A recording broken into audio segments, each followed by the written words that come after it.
예, 취재 기자와 한 걸음 더 들어가 보겠습니다. 자, 이희정 기자, 먼저 스티븐 비건 대표의 발언부터 한번 좀 살펴볼까요? 자, 우리로서는 압박으로 해석될 수 있는 부분입니다. 네, 우선 분담금 협상이 일단 내년으로 넘어간 상황에서 이 비핵화 협상, 실무 협상을 맡고 있는 비건 대표가 이런 분담금 문제를 직접 언급한 걸 좀 주목해봐야 되는데요. 예. 이 트럼프 행정부가 이 분담금 문제를 경제 이슈만이 아니라 이 북핵 문제와 직접 연동시킬 수 있다는 걸 좀 강조하려는 취지로 일단 보입니다. 분담금 문제가 만약에 해결이 안 되면 앞으로 이런 북한과의 비핵화 협상에서 우리의 이야기를 좀 덜 들어줄 수 있다. 이런 일종의 이런 메시지라는 겁니다.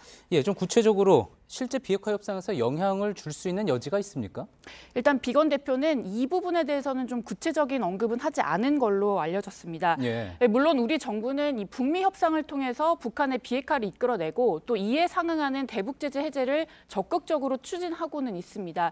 하지만 북한 비핵화는 이 트럼프 대통령으로서도 사실 가장 큰 외교적 문제입니다. 그렇죠. 그러니까 우리를 위해서 이 북핵 협상을 하는 것만은 또 아니라는 거죠. 따라서 이번 발언이 어떤 실질적이라기보다는 이 분담금 협상을 위한 어떤 압박용이라는 좀 그런 해석이 있고요. 그렇다고 해도 이 한미 공조를 통해서 북미 그리고 남북 관계를 좀 풀어나가야 하는 우리 정부 입장에서는 어쨌든 부담일 수밖에 없습니다. 예. 자, 이번에는 일본의 레이더 영상 문제를 좀 짚어볼까요? 우리 군이 계속 공식 설명을 하고 있는데도 일본 정부는 계속 레이더 갈등을 키우고 있는 그런 모습입니다. 네, 일본은 레이더 문제를 의도적으로 좀 부각시키는 모습입니다. 일본 방위성과 이 해상자위대가 운영하는 이 트위터만 봐도 알 수 있는데요. 이달 초에 급하게 만든 계정인데 보시면 그동안 올린 트윗이 딱 2개입니다. 예. 그런데 둘 다 초계기 레이더 관련 내용이 올라와 있습니다.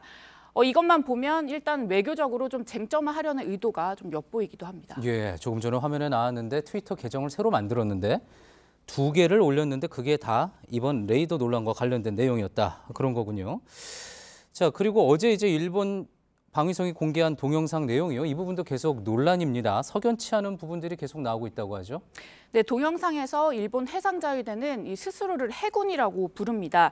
일본은 군이 없고 공식적으로도 해상자위대인데 스스로 해군이라고 지칭하는 건 사실 흔치 않은 일이고요. 예. 또 일본은 이 해수면 150m 아래로 내려가지 말라는 국제 민간 항공 규정을 지켰다고 주장하고 있는데 앞서 얘기했듯이 스스로 해군이라고 하면서 또 막상 규정은 민간 규정을 들어서 위협이 되지 않는다 이런 주장을 하는 셈입니다. 예. 또 영상 길이를 보면 이게 전체가 아니라 한 3분의 1 정도만 공개를 했죠. 그래서 그 내용만 보면 이 초계기가 마치 이제 한국에 일방적으로 추적을 당했다라는 이 부분만 강조가 돼서 자국민들에게 군사적인 위압감만 부추긴다라는 지적도 나옵니다. 예. 또 우리 국방부가 이 주파수 기록을 좀 공개를 해라 이렇게 요구를 했는데 일본은 기밀이라면서 아직까지도 공개하지 않고 있습니다. 예. 잘 들었습니다. 정치부 이희정 기자였습니다.